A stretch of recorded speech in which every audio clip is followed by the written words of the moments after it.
Hi mga kananay, may ipapakita nga pala ako sa inyong dalawang gamit na nabili ko dito sa TikTok. Sa lahat naman talaga na nabili ko dito sa TikTok, ito yung dalawang nagustuhan ko na makakatulong naman talaga sa akin, lalo't may estudyante ako. Ito ang herb blower at ang mini rice cooker. Ang kagandahan nga pala sa rice cooker na to, pwede ka magluto ng ulam, pwede ka magprito, pwede ka rin magluto ng kanin. Hindi ko na lang din napakita sa video na 'to na pwede ka rin dito mag-init ng ulam dahil meron siyang steamer. Ayan nga at napaisip na naman ng madamahan ako na gusto niya daw magbaon ng pagkain kaya nagmadali ako para magluto. Eto nga tinry kong magluto ng meatloaf. Mabilis nga palang uminit ang rice cooker na 'to kaya siguradong mabilis ka makakaluto. Puwedeng-puwede nga pala 'to sa mga nagtatrabaho dito sa Cavite, yung mga nag-e-EBSA, yung maliit lamang na pamilya. Ayan, kahit naman di nagtatrabaho dito sa EBSA, puwedeng-puwede sa inyo 'to. Ayan, nagmadali na ako. Pagkaluto ko nga pala ng meatloaf, sinunod ko na yung sinaing. Siyempre bago ka magsaing, kailangan mo munang palamigin yung rice cooker para naman hindi siya masira 'pag inugasan mo. Ayan, at naluto na yung kanin. Pagkaluto ng sinaing, sinunod ko na yung buhok ng Junakis ko at nagrereklamo na nga na male-late na daw siya, na tanghali kasi ng gising at bigla-bigla na nga lang nag-request na magbabaon daw siya ng pagkain niya. Hindi naman talaga siya nagbabaon, nainggit lang ang bata.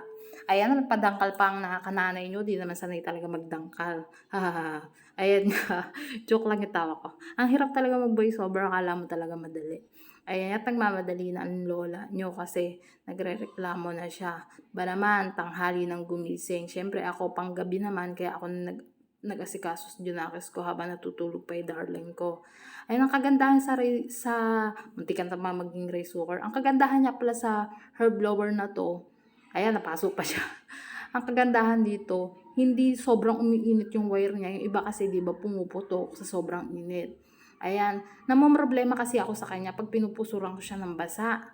Pagpasok niya hanggang sa pag-uwi niya, basa pa yung buhok niya. Siyempre, minsan, nagkakaroon ng amoy hindi maganda. Ayan, nagjujuk-juk pa yung mukha ng Junakis ko. Ayan, kaya nag-blower ako, bago ko siya pusuran, mas maganda na talaga yung tiyo kaysa sa basa na makikita niyo ang mga kananay, nabubulol-bulol ako. Ang hirap naman talaga mag-voice over, magkabulol-bulol ka at mga ilang beses kang magte-take dito. Naintindihan ako mga nagbo-voice over dyan. Di ba, nabubulol-bulol pa ako. Nagmamabilis na nga pala ako mag-voice over ng mga oras na to kasi papasok na rin ako, malilate na ako. Kaya kabulbul na ang lola nyo voice over. Ayan nga, ginaya ko na siya. Inayos ko na yung sapatos niya. Ayan, hinahabaan ko yung medyas niya kasi para iwas na rin sa kagat ng lamok. Ayan nga, ang aking Junakis, ginaya ko na. Habang hinihintay niya yung darling namin.